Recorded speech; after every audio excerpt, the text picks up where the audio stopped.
Now, Tyler the Creator has an opinion on Eminem's beats. There's a couple of things I want to say about this. Let's talk about it. Eminem and Tyler the Creator, they've had a little back and forth. You might remember that M threw some jabs at Tyler on Kamikaze, specifically on the song Fall. Now, M did that as a response to Tyler putting up this tweet the same day as Walk on Water by Eminem dropped. 3 years prior to this in 2014, Tyler also said this about Shady 15, and of course the Walk on Water tweet is what made M snap, according to him. When Tyler tweeted out the thing about Walk on Water, this f***ing song is horrible, I was like, all right, I need to say something now. Let's have a conversation about what Tyler said the other day about Eminem's beats though. So he did an interview with Rick Rubin where they were having a little conversation about music in relation to artists' lyrics connecting to the type of instrumentals they rap on. Tyler was explaining how he thinks that focusing on making a good structured song is more important than coming up with something clever to say on a record. And this is where Eminem comes up in the conversation, so let's check out what he said. Is there any music or artist you could think of that you've heard or listened to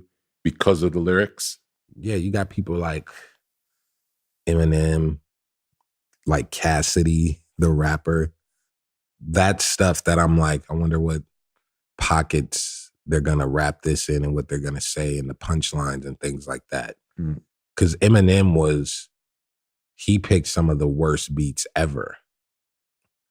Even Ludacris sometimes picks shitty beats, but their energy and their cool, witty lines is what made the songs cool. So they're an exception, to where Jay-Z picked great beats. As you can hear, obviously, this wasn't coming from a place of hate. It was more from the place of having an interesting discussion about, whether or not this or that is more important when you're making a song. Considering the fact that this comes from Tyler, it does make a lot of sense. I think Tyler the Creator in 2019 is, an artist who values creating a good sounding record more than anything. Of course, musically, this is not the direction he's always went in, but in 2019, I think that's an accurate way of describing him. And Igor is actually the perfect example of this. The project may not have the best replay value, but it's hard to not appreciate that kind of body of work. As far as what he said about Eminem, what are my 2 cents on that? I actually agree with him on both of the points he was hitting on, especially the one at the end. When we're talking about Eminem, he's always been an exception. That's the reason why he's one of the biggest rappers alive, if not the biggest. I don't think I've ever listened to an Eminem song thinking that the beat is more important than Eminem's actual voice. I want to say this about Eminem. This is a person who makes the instrumental he raps on what it is. When I say that, what exactly do I mean? Well, for example, let's pick Lose Yourself, one of the most iconic rap songs that's ever existed. The last thing I'm thinking about when I think about Lose Yourself is the instrumental. Think about this. When it comes to Eminem, it's never been about his instrumentals being amazing. It's always been about what he does with those instrumentals, which then of course makes the song itself amazing. Now, even people who are masters of their craft don't always get it right, because let's not forget Revival. It's easily the worst album M has ever dropped. You know this. I don't have to talk too much about that. The thing with Revival is not only were the instrumentals and production bad in the sense that there wasn't any kind of synergy between Eminem's raps and production, but the finished product just ended up being disappointing. Now, that's the only time I can think about where Eminem didn't get the formula right. For example, overall, I loved the production on Kamikaze. I didn't like it on some tracks here and there, like the title track, but overall, to me at least, it was highly enjoyable. It was definitely one of the better parts of the project, and going back to the point Tyler was making, to keep it real, I know exactly where he's coming from when he says that the type of instrumentals Eminem raps on are bad. There's definitely a lot of truth to what he said, but then again, let's not forget this. Eminem has always been an exception to the rule and will always be. So yeah, that's what I have to say about this. What do you think though? Tyler the Creator thinks that Eminem picks some of the worst beats ever. Do you agree with him or do you not agree with him? Definitely let me know in the comment section below and let's have a discussion about this.